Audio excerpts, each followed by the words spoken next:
Book 1. Canto 5. Ayodhya. Ikshvaku's sons from days of old were ever brave and mighty-souled.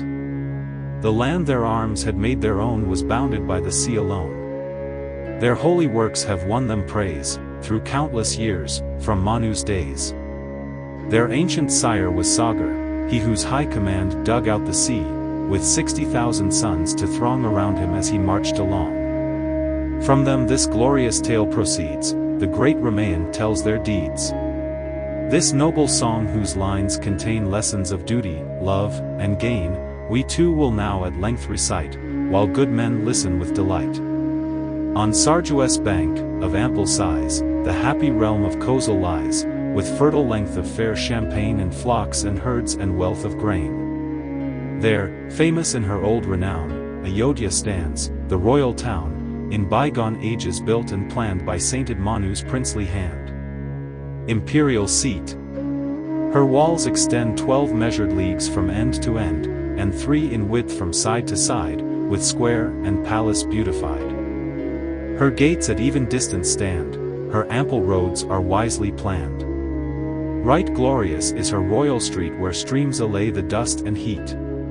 On level ground in even row her houses rise in goodly show, terrace and palace, arch and gate the queenly city decorate.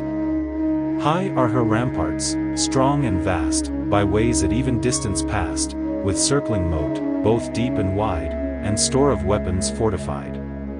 King Dasaratha, lofty-souled, that city guarded and controlled, with towering sal trees belted round, and many a grove and pleasure ground, as royal Indra, throned on high, rules his fair city in the sky. She seems a painted city, fair with chessboard line and even square. And cool boughs shade the lovely lake where weary men their thirst may slake. Their gilded chariots gleam and shine, and stately piles the gods enshrine. Their gay sleek people ever throng to festival and dance and song. A mine is she of gems and sheen, the darling home of fortune's queen. With noblest sort of drink and meat, the fairest rice and golden wheat, and fragrant with the chaplet sent with holy oil and incense blent. With many an elephant and steed, and wains for draught and cars for speed. With envoys sent by distant kings, and merchants with their precious things with banners o'er her roofs that play, and weapons that 100 slay, all warlike engines framed by man, and every class of artisan.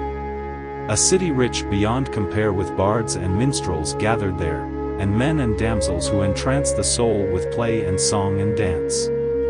In every street is heard the lute, the drum, the tabret, and the flute, the Veda chanted soft and low, the ringing of the archer's bow, with bands of godlike heroes skilled in every warlike weapon, filled, and kept by warriors from the foe, as Nagas guard their home below. Their wisest Brahmins evermore the flame of worship feed, and versed in all the Vedas' lore, their lives of virtue lead.